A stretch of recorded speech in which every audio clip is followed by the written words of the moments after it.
This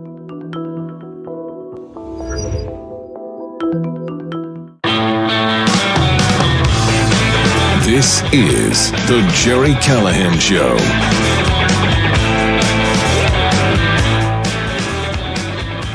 I know I say this all the time. Hell, I say this every day, but it's worth repeating today. Can you imagine being on their side? Can you imagine today being a Democrat, a devout, passionate, enthusiastic Democrat? You know what you have to do? You have to support illegal alien criminals. That's your top priority right now. You have to shut down the government in an effort to get health care for illegal aliens, to keep illegal aliens on Medicaid. You have to do everything in your power, if you're in Chicago or LA or Boston, to protect illegal alien criminals from federal agents, from federal law enforcement who are upholding the law, who are enforcing the law. You have to encourage people to break the law. Your side is putting bounties on federal agents in Chicago, literally offering money to kill federal agents. That's what Democrats are abetting in Chicago. That's what the mayor of Chicago is abetting. You have to support an absolute lunatic for Attorney General in New York City, who was at a campaign event for a communist yesterday, screaming maniacally about her persecution, the woman who committed mortgage fraud and more. That's your side. That's your guy. You have to support an effort for Democrats in the House and the Senate to pay for some of the most ridiculous programs.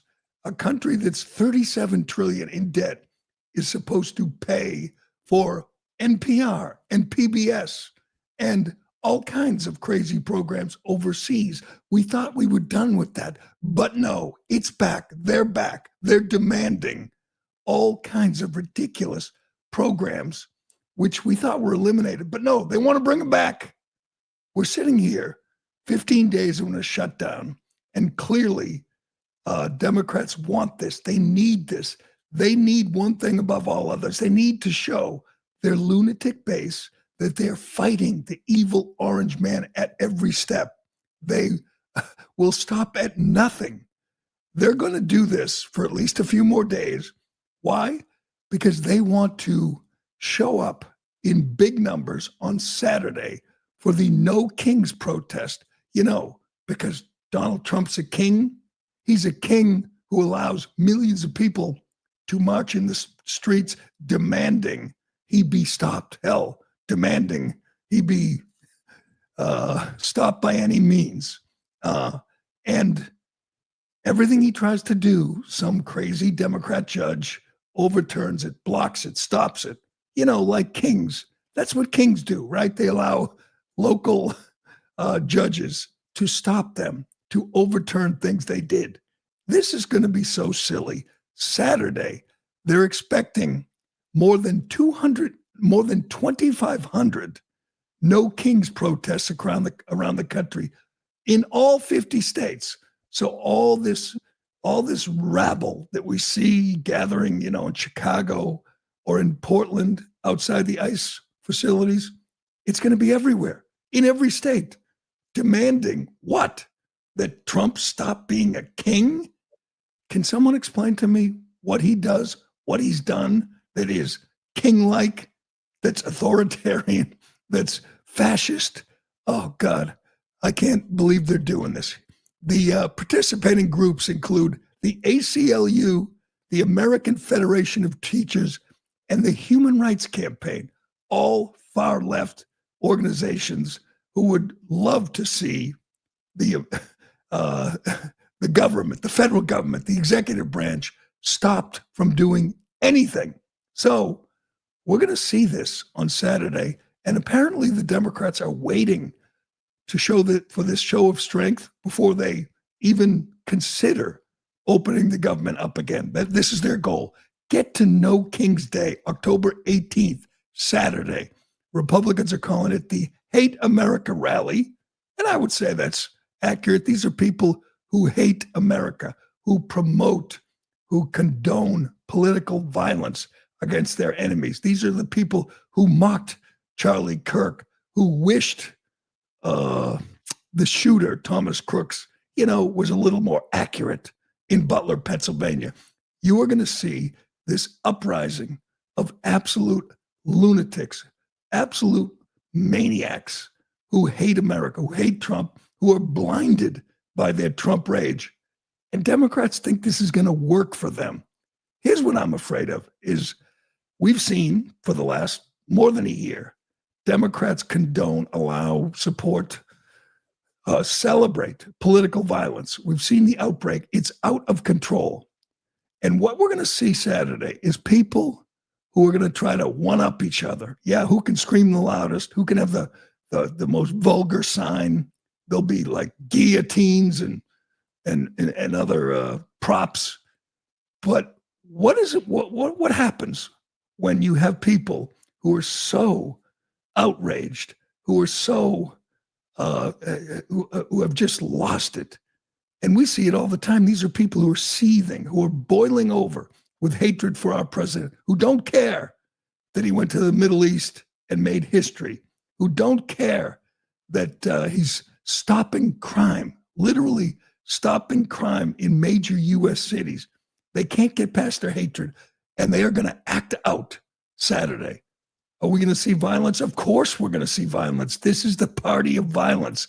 This is what they have resorted to. Here's the latest from Chicago. I find this incredible. This isn't a bigger story. This is from ABC News.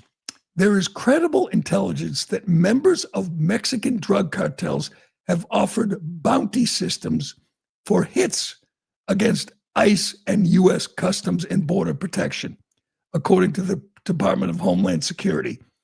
2 weeks ago, the Justice Department charged a member of the Chicago-based Latin Kings with putting a bounty on Greg Bavino, the CBP commander overseeing the surge in Chicago and Los Angeles and Portland. Drug cartels have disseminated a structured bounty program to incentivize violence against federal personnel. The federal agency alleges cartels are offering $2,000 for intelligence gathering and doxing of agents, $5,000 to $10,000 for kidnapping or non-lethal assaults on ICE and CBP, and up to $50,000 for the assassination of high-ranking officials. This is in Chicago. Cartels and street gangs are offering bounties on federal agents. Why do we think that these lunatics, these absolute unhinged maniacs aren't going to act on this? Why do we think they're just going to yell and scream and throw things at ICE agents? They are going to escalate. This is going to happen. I'm predicting it, unfortunately, reluctantly now. Saturday, you will see real violence, and you will see ICE and CBP and maybe some local cops react. It's going to get ugly because they're not protesting. They're not speaking. They're throwing a tantrum. That's what they've resorted to. And it starts at the top. J.B. Pritzker, this disgusting blob, this absolutely reprehensible governor of Illinois and candidate for president in 2028. Here he is yesterday. He has just gone completely off the rails. He wants to see federal agents hurt. A judge in Illinois just ordered the ICE facility to remove the fencing around the building.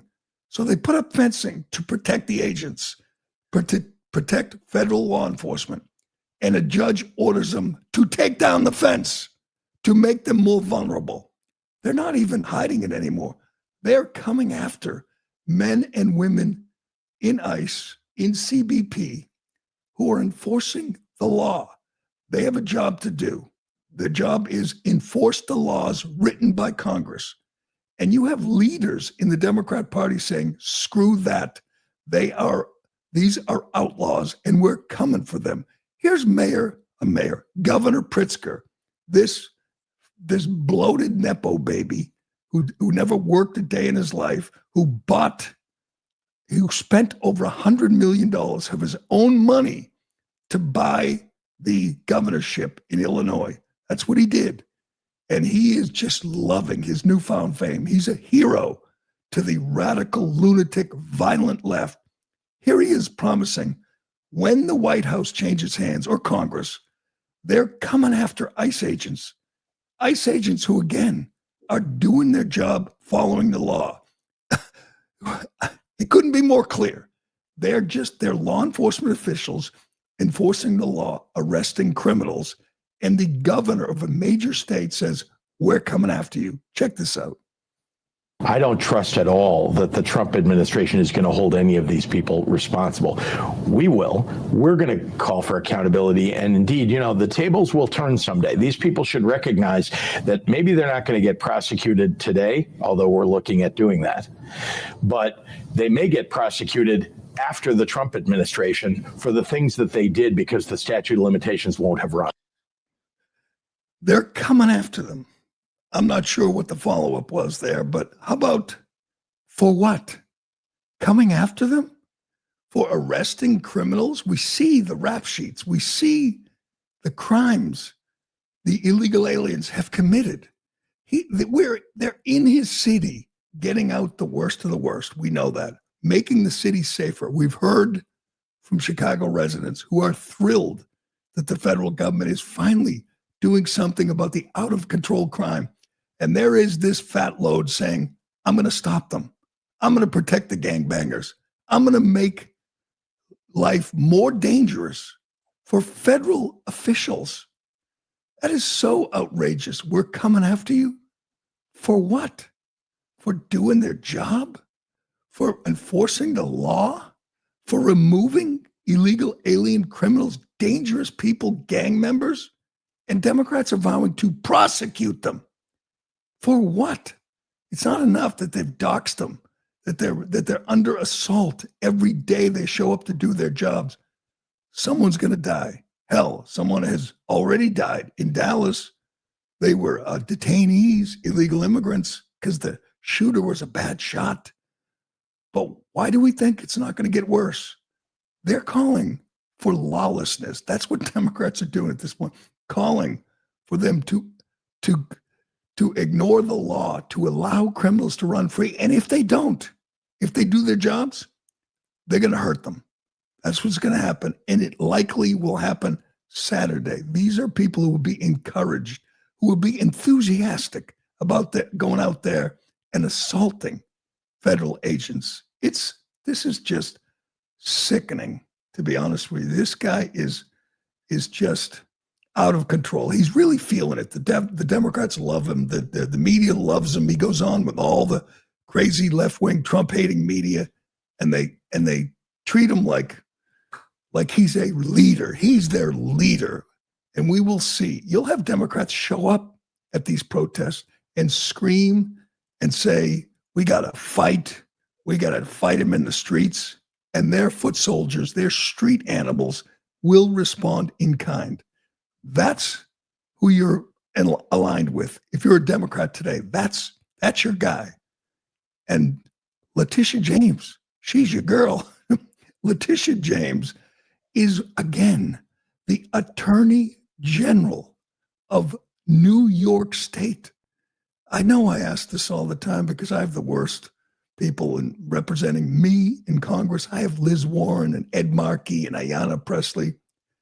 But this person, this completely unhinged lunatic, is the worst. She's supposed to be enforcing the law in New York State. She's a criminal. We know that. She's committed mortgage fraud. That is black and white. Democrats can go on TV and scream about it all they want, but they got her. And it gets worse for Letitia James. Get me the rap sheet. This is incredible. We know she lied on a mortgage application. We know that's demonstrably true. She is a criminal. But it's worse. the home in Virginia, which she said, you know, she wasn't going to rent it out. It was her primary residence, which is a lie. We now find out who lives there. We've actually seen this person outside the house.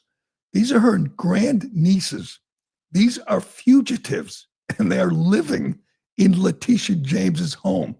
And again, if she were a solicitor general or whatever, it's one thing. She's the top law enforcement agent official in New York State, and she has a home, and she's using that home to harbor fugitives, her grandnieces. There they are on the screen. Kayla Harrison and Nakia Thompson. Get me Nakia Thompson's rap sheet. This is who is living in the home. This is all the crimes she's committed. Look at this. Burglary, she had possession of tools for burglary, larceny, grand larceny, contributing to the delinquency, abuse of a child, again, abuse of a child, again, abuse of a child, conspired to commit larceny. She is a career criminal. She's 5'9", 220 pounds. She's scary, Nakia. You know what else she did? Assault on a government official twice. She has 9 traffic violations, speeding. She is out of control, and she's wanted, and she's living in Letitia James' home. That's who New York voters put elected as their attorney general. So what does Letitia James do now that we know she's in real trouble? This is not a novel prosecution like she pieced together to go after Trump. This is black and white, cut and dried. She is going down, and it's just going to get worse. She will be out there screaming about how she's going to fight. You know, you fight, Letitia, Big Tish, fight all you want, but you are going down. Here she is yesterday at a rally for Zohran Mamdani. I mean, consider the absurdity of this. Again, she's the attorney general, and she's at a rally for a candidate who is a communist, who has vowed to not put people in jail, who's vowed to defund the NYPD, who says political violence is oppression, putting people in jail is oppression. He wants to release people from jail. New York is in trouble. You have a Marxist Muslim who is about to be mayor. It's going to happen. And you have all the lunatics lined up behind him looking forward to this. We're going to sit back and watch the utter destruction of New York City. And I don't think the state's attorney general is going to save us. Here she is at the Mamdani rally screaming about how she's going to fight these charges, which, again, couldn't be clearer. They couldn't be more damning. She is in trouble, but she is going to fight. Listen to this absolutely deranged person who, if she were just some activist, you'd say, man, she's out of her mind. She's the attorney general. You voted for this, Democrats. Go ahead. You see, I know what it feels like to be attacked for just doing your job. But I also know what it feels like to overcome adversity. And so I stand on solid rock. And I will not bow. I will not break. I will not bend. I will not capitulate. I will not give in. I will not give up.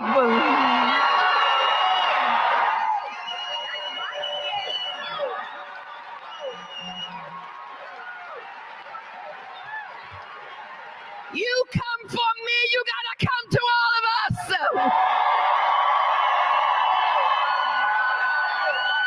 All of us.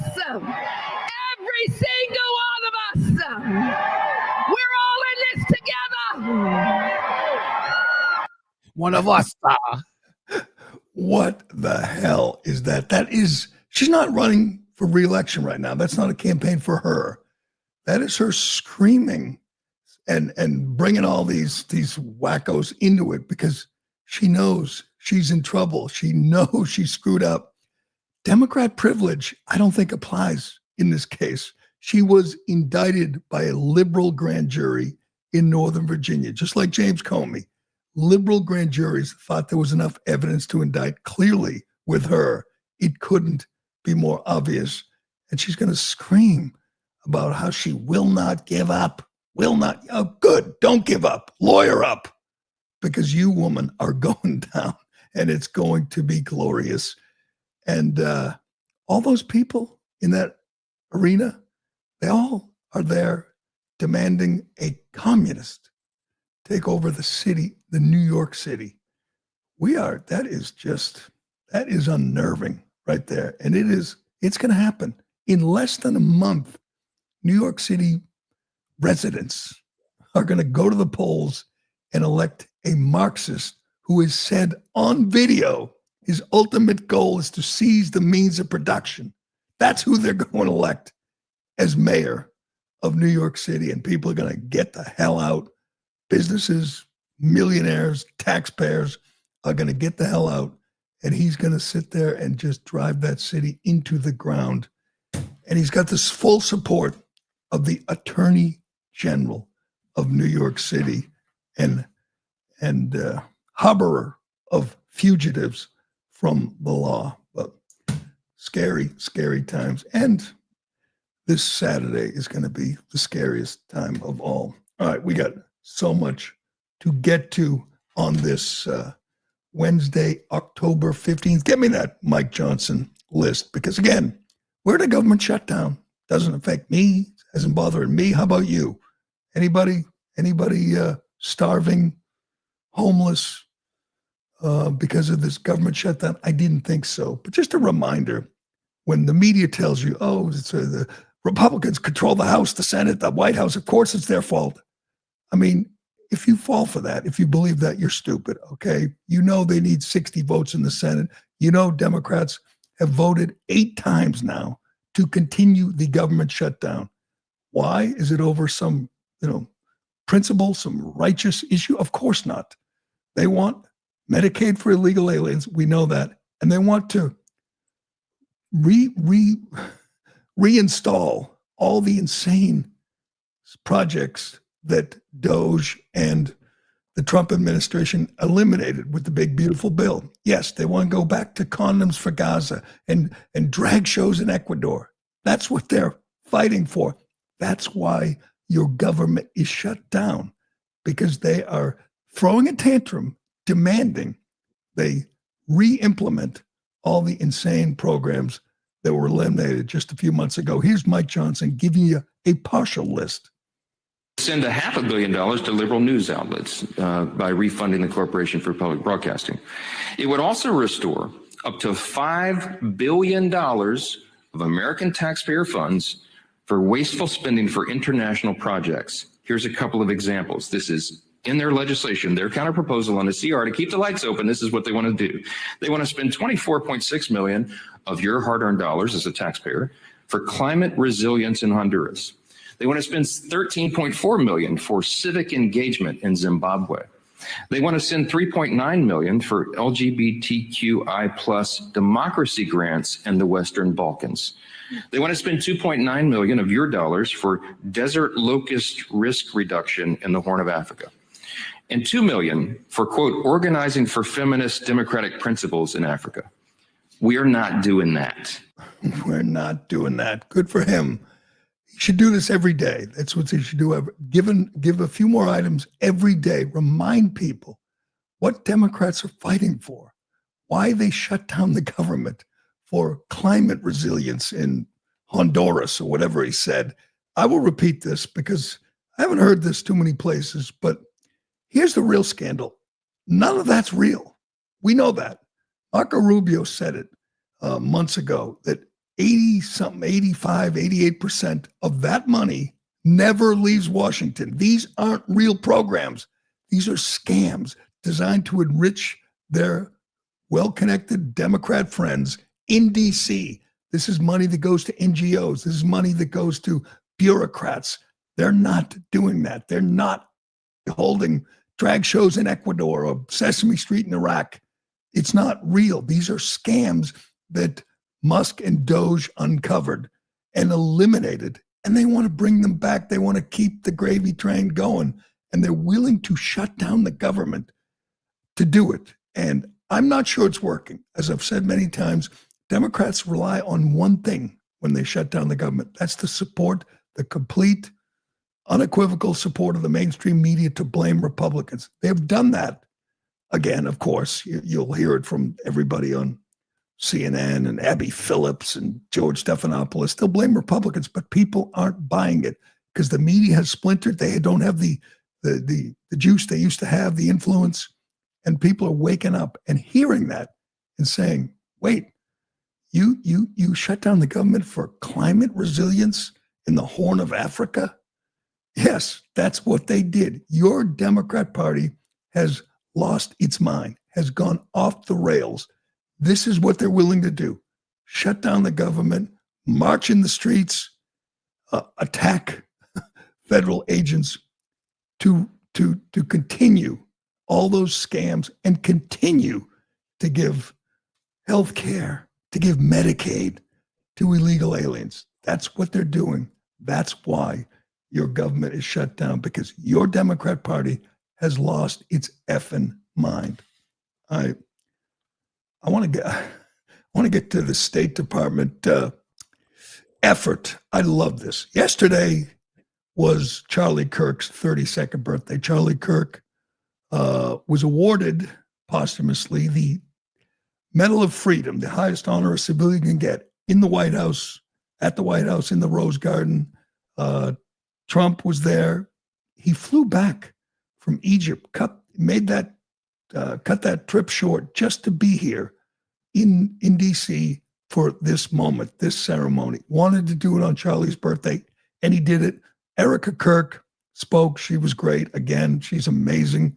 I don't know how she does it, but I found one thing interesting. His parents were there in the front row. I keep asking, where are Charlie's parents? They were there in the front row. They spent a minute with Trump after the ceremony. That was nice to see. All his friends, all the media, all the politicians that Charlie helped showed up. They gave him the Medal of Freedom with a cross on it, which was pretty cool. Let's do a little Erica Kirk, because this woman is incredible. I have no doubt that Turning Point will emerge from this stronger, better than ever. We know there's been like tens of thousands of chapters opened since Charlie's assassination. Erica Kirk is the new CEO. She will carry on. She's the person for this job. And I really think that this was a watershed moment. There are more people who are waking up, who are watching videos of Charlie, listening to Charlie's old shows, old speeches, and saying, I got to be more like Charlie. He has affected people in depth like no one I've ever seen. Churches are packed. People are reading the Bible, as Charlie always encouraged. And Erica will be there front and center. She'll be at the Republican convention. She'll be on tour. She'll be on campuses doing what her husband did. She will carry on. I have no doubt. Here she is with Trump yesterday in the Rose Garden. Honestly, President Trump, I have spent 7.5 years trying to find the perfect birthday gift for Charlie. And it's so difficult. And those of you that have spouses or loved ones, you know how difficult it is sometimes to buy a gift for someone that you love, because he wasn't a materialistic man. So that also did not help. But now I can say with confidence, Mr. President, that you have given him the best birthday gift he could ever have. Thank you.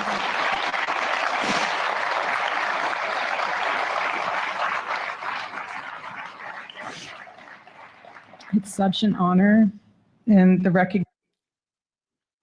She was great. I don't know how she does it. And it almost feels artificial, like she's acting like an actress, because she's so composed and it's so well written. I think whoever writes her speeches, maybe she does, is really good, and she'll continue to do that. And she will be a force in the future, which is great. But as we know, many on the left, thousands and thousands of people celebrated the assassination of Charlie Kirk. We went over it. We told you, politicians, media people, hell, teachers, professors, people in the military thought it was great that a young 31-year-old father of two was shot in the neck and killed because of his words, because of his speech. That was eye-opening. We knew when it happened there'd be there'd be this odd, crazy person on the left thinking, oh, this is great. But the numbers were astounding. The people who celebrated the death knew nothing about him. They never watched his video. They never listened to his show. They just said, oh, he's a conservative. He must be racist, misogynist, homophobic. It was all a lie. He was none of that. And they have yet to find a video of Charlie Kirk saying anything racist. People have looked. They've gone over his whole library. They just made it up. They just hated him because he was so affected. And I have to say, this, once again, is what I voted for. This is the State Department.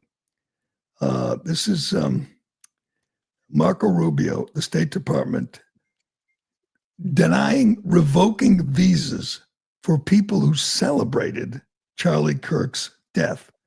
I can't possibly love this anymore. They posted a thread of all these foreigners who want to come into our country and take advantage of all this country has to offer, while at the same time celebrating the death of an American hero to many people.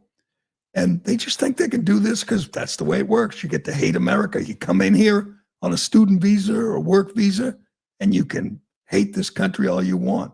Well, that's ending now. This is so big, in my opinion. This is what we voted for. This is what we want. We don't want more of these people. The people in New York City marching with Hamas flags saying death to America. Why do we let them in? Why do we want them here? Why? Could someone explain to me what they contribute, what benefit it is to our country to absolutely overwhelm communities with foreigners who hate us?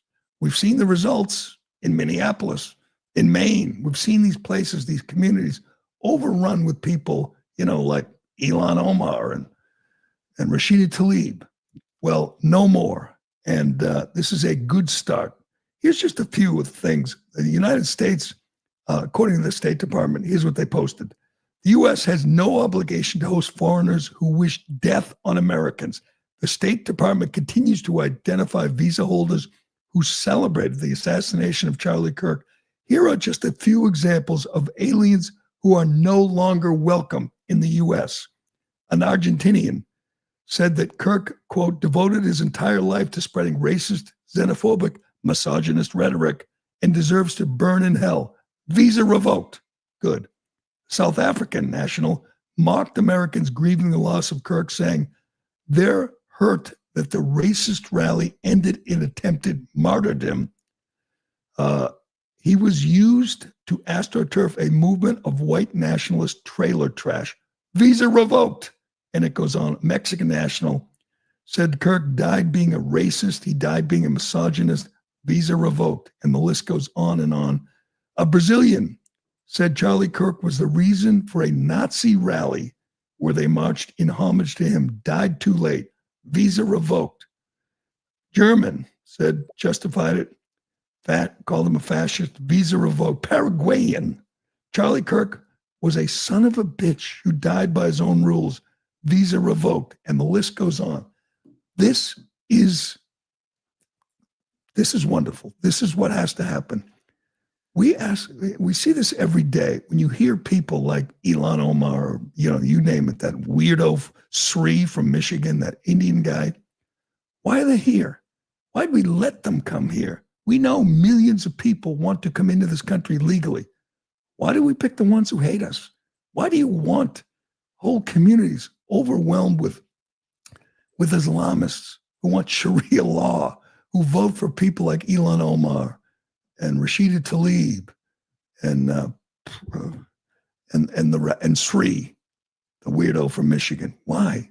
How did we get to this point? I'll tell you how. By letting people like that in, by somehow rubber stamping visas for people who shout death to America, who want to see political violence in this country. People like Ilhan Omar, who say some people did something on 9/11.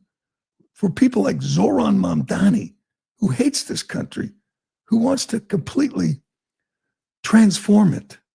And we're going to see how that works in New York, but we can stop it now. We can stop letting them in, letting students come here, like the Harvard grad student who was in New York City the other day saying we need more October 7th. Who let him in? Why did we let him in? We need to wake up and bring an end to this madness. And this is a good start. All right, we've seen Donald Trump. We've seen him do many wonderful things in the last 9 months, including just the other day in the Middle East when he brought peace, at least a ceasefire, to the Middle East and got the hostages released. It was wonderful. And anybody who has a problem with that is just hopeless. I want to say this, though. I think the best thing, at least to me, one of the best things Trump has done in the last 9 months is completely wipe out the Biden-Obama legacy. What he's done is systematically dismantle the programs of Obama and Biden, two people who wanted to fundamentally transform this country. And here's what he's done.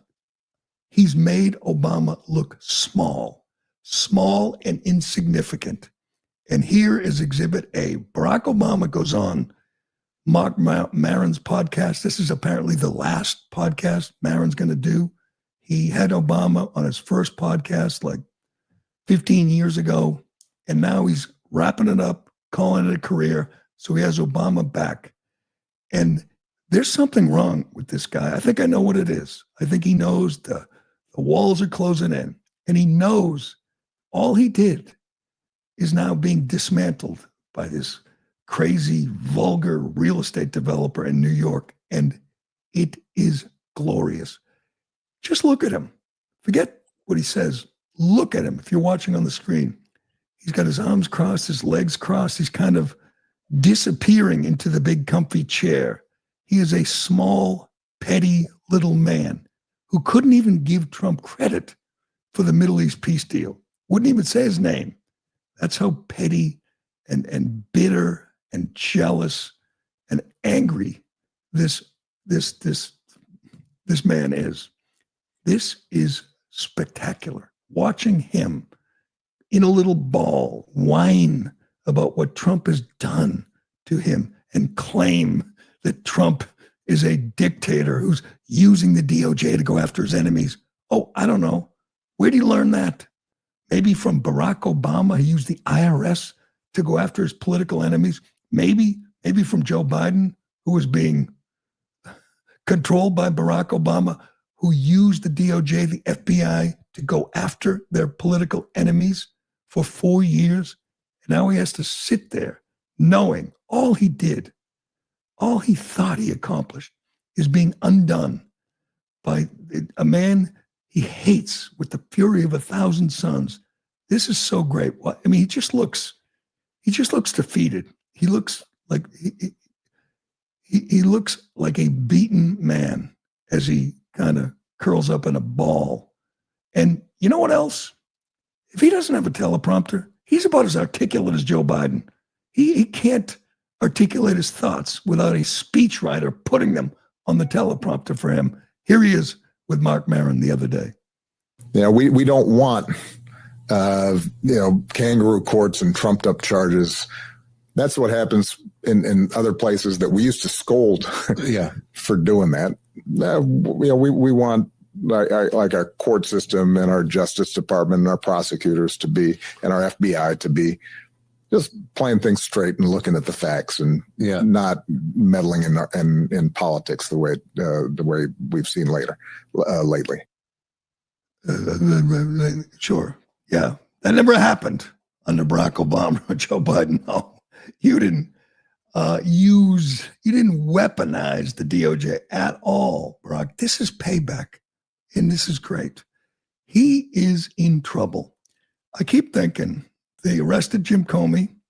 They're going to get to Brennan. They're going to get to Clapper, maybe Hillary. Do you think all those guys are going to stand up? Do you think any of them will turn on Barack Obama, who orchestrated the coup to bring down Donald Trump before he even took office, who fabricated intelligence reports to make it seem like Russia was colluding with Trump and helped Trump win? We know that's a lie. Tulsi Gabbard, who is our director of national intelligence, accused him of seditious conspiracy. They're not done with him.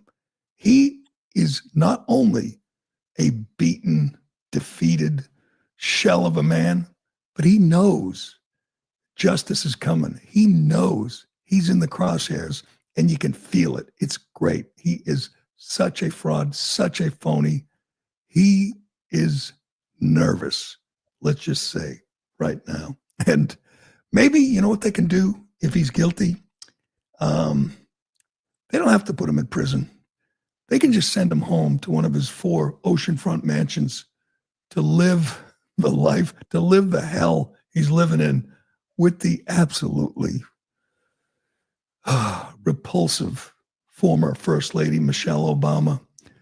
This woman is the least self-aware person I think I've ever seen, the most arrogant, the most entitled person. Don't forget, she was never proud of her country until we elected her husband.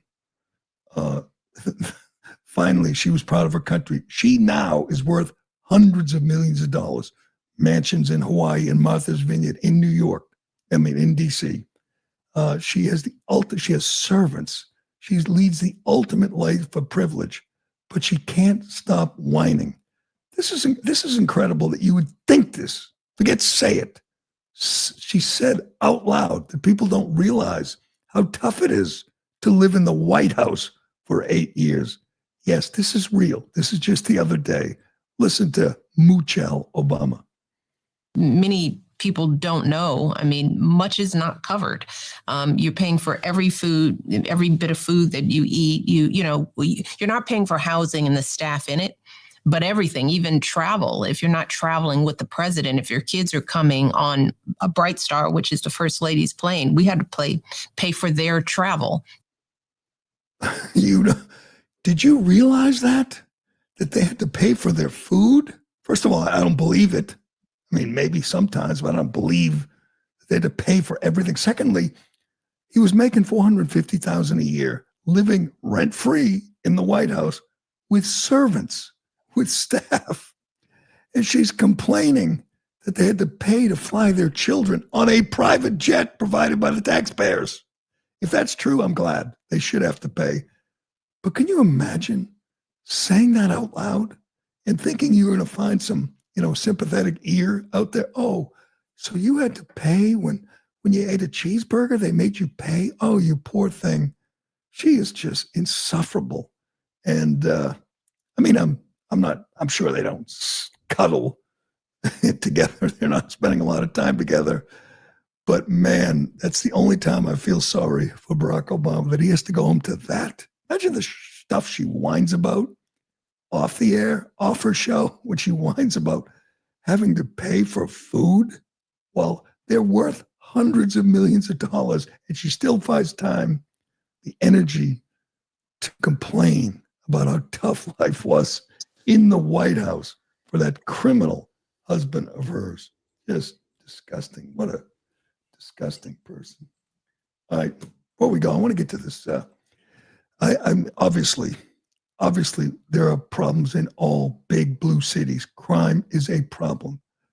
Democrats are a problem in all big blue cities. They don't want to enforce the law. They don't want to remove criminally illegal aliens. I want to do this Trump. Give me Trump about Michelle Wu yesterday, because this was good. He was asked about Boston, where we have a crime problem. Our mayor goes before the camera every day and says it's the safest city in America. That is a lie.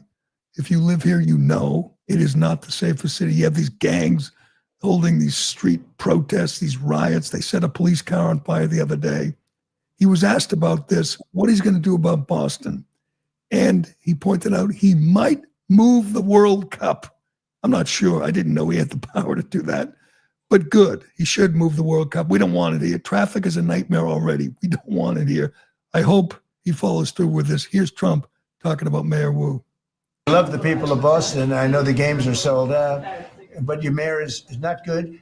The answer is yes. If somebody is doing a bad job, and if I feel there's unsafe conditions, I would call Johnny, the head of FIFA, who's phenomenal, and I would say, let's move it to another location. And he would do that.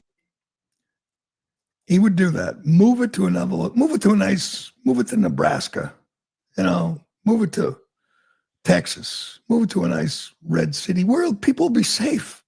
They're not going to be safe in these blue cities. They're not going to be safe in Los Angeles and Boston when they have the World Cup. Are you kidding me? They might not be safe anywhere. The World Cup can get a little violent. But before we go, we ask this question all the time. What's wrong with these big cities? What's wrong with these police departments? I'll tell you what's wrong.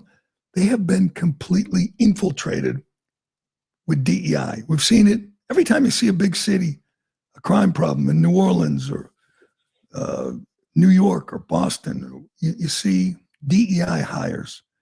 And there's a big crime problem in Cincinnati right now. We talked about that attack on those people a couple weeks ago.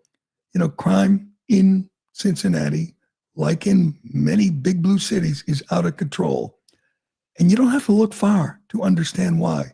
This person on the screen is the police chief of Cincinnati. Yes, look, that looks like Halloween. This old woman is the police chief. So all the cops, and there's like 1,000, have to answer to her. And she's asked about the crime problem in Cincinnati. And you want to know why there's a problem? This is why. Listen to the answer from the police chief on why violent crime is out of control in her city. Go ahead. So my message to everybody, learn how to behave in our city, but especially learn how to behave in our downtown and our Fountain Square. And our officers will approach you if you start to behave disorderly on Fountain Square. Because these things sometimes start as a minor altercation and then evolve into something bigger. So do not come downtown, especially on Fountain Square, if you don't know how to behave. Behave. That's a police chief. You got to behave. She looks at these people committing the violent crime like children. You better behave, or you don't know what's good. Wait till your father comes home. No more video games for you if you keep carjacking and killing people. God, I just think of the rank and file cops in Cincinnati. They have to look at that person and say, yeah, that's my superior. I have to take orders from that absolute cartoon character. That's the problem in Cincinnati and we saw it. Remember New Orleans? You had this old lady who'd worked in other places, been fired, suddenly became police chief in New Orleans and didn't know that they had equipment to block Bourbon Street on New Year's Eve from vehicles, including the truck that an Islamic terrorist drove down the street, killing a bunch of people who were out just for a good time. She said, oh yeah, we have those things. I mean, you have real incompetence elevated to the top position just because of their gender or whatever, their race, their sexuality, whatever. You have DEI hires, life and death. It's a matter of life and death. And you have DEI hires who are telling hardened criminals, could you just behave? Could you just be good? I wonder how many of them are going to listen to that lady. Just in case you were wondering why crime is out of control, there's your answer. That absolute embarrassment of a police chief. All right. that will, I want to get to, do we have time to do this Antifa thing? Oh, I want to do this. We've been saving this. This is so good. The memo went out to the media and Democrats. They have an Antifa problem. And I'll say it again. This is different from other unruly mobs. These aren't people with a cause. They're not trying to change a law. They're not trying to legalize abortion or open the borders or stop tariffs or stop war. You know, you used to see big, crazy, left-wing mobs in the old days. They were saying no war, stop the war. Now they have to support a group who wants to bring chaos. That is their mandate, their mission, to bring chaos and overthrow the government. Those are their foot soldiers at this point. People who just want to destroy our way of life. And they know they're on their side. So their tactic is not, yeah, I support their cause. I want to do that too. They can't say that because their cause is to destroy the country. So they have a new tact. The memo went out, the email went out. Deny they exist.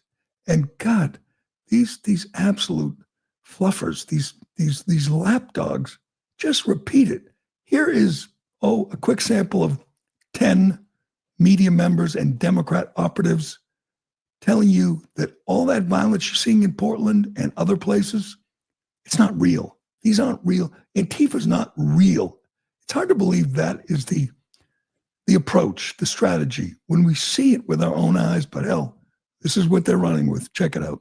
There's no Antifa. This is an entirely imaginary organization. There is not an Antifa. Like, I don't even know what Antifa is. There is no group. It's not even like far-right groups like the Proud Boys and Oath Keepers. Compared to right-wing extremists, Antifa-linked violence is rare and limited. It isn't an organization. It is in many ways mythology. It's not like the Proud Boys or the Oath Keepers, sort of defined terrorist organizations with leadership that leads violence. It's not a highly organized movement. It's a moniker. It's not a unified group like the Proud Boys are. Things like Antifa are things that are thought up. It's all in this guise of going after Antifa, which is nothing. There's no organization called Antifa. Nobody's a member of Antifa because it doesn't exist. They are just declaring into existence something that doesn't exist. There is no Antifa organization, so maybe that's good for social media,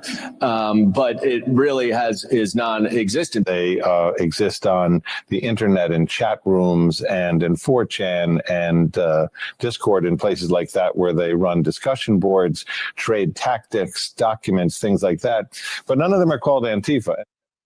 It's amazing. Get ready. Because Saturday, all across the country, Antifa is mobilizing, and they're going to get violent. They're going to attack ICE. They're going to attack cops. And these clowns are going to have to stick to their guns and say, oh, no, they don't exist. We've heard from people who left Antifa, who talk about what they're all about. We know they exist. We see it. But I guess they have no choice. They have to tell you to not believe your lying eyes. Just embarrassing. But that's where they're at. They really have no answer. And they're going to act up Saturday. It's going to get ugly. But all right, we will leave it there for today. Thanks for watching. Thanks for listening. I'm Gerry Callahan. This is The Callahan Show, and we will do it again tomorrow. That simple but fundamental pillar of our democracy, that the rule of law applies to all of us equally, fairly, and justly.